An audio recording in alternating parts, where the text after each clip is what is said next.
Ljudi koji ti žele zlo, retko to kažu ili pokažu otvoreno.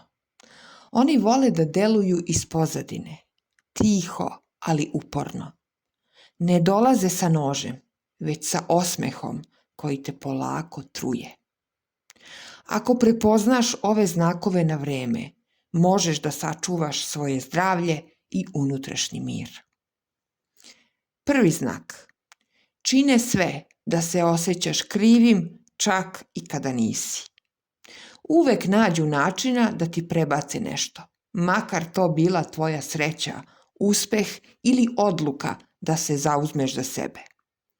Počinješ da se preispituješ i pitaš da li si preterao, iako znaš da nisi. Krivica ti postaje navika, a oni ostaju čisti. Njihov cilj nije istina, već kontrola kroz sumnju i krivicu. Drugi znak. Ismevaju tvoje slabosti ili emocije. Kada pokažeš ranjivost, mogu da se šale na tvoj račun, a takvo ponašanje duboko povređuje. Govore da si previše osetljiv, da dramiš ili da ne znaš za šalu. To rade jer znaju da ćeš se povući i ućutati, a onda oni mogu da dominiraju i budu glavni. Kada nekome ne prija tvoja snaga, taj ti nije prijatelj. Treći znak. Takmiče se sa tobom čak i kada ti to ne radiš. Tvoj uspeh im nije inspiracija, već pretnja. Kad god nešto postigneš, oni moraju da dodaju: ja sam to već uradio ili pa to nije ništa posebno. Umesto podrške i sreće zbog tvog uspeha, jasno vidiš ljubomoru i želju za takmičenjem.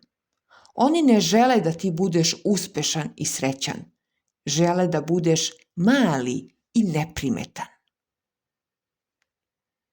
Četvrti znak. Koriste tvoje poverenje protiv tebe.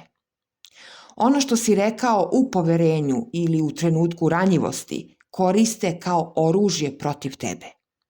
Ljudi koji te vole i koji ti žele dobro ne zloupotrebljavaju tvoje poverenje ni tvoje rane. Ovi drugi najviše vole da dospu još soli, da te više boli. Peti znak. Glume bliskost, ali se ti ne osjećaš dobro u njihovoj blizini. Kažu da su ti prijatelji, ali se posle razgovora sa njima osjećaš užasno. Ta nelagoda nije slučajna.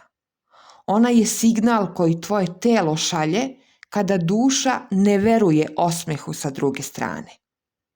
Nije svaka blizina dobronamerna. Ljudi koji ti žele zlo neće ti urlati u lice i govoriti kako te mrze. Oni deluju iz potaje, kroz manipulaciju, potcenjivanje i lažnu bliskost.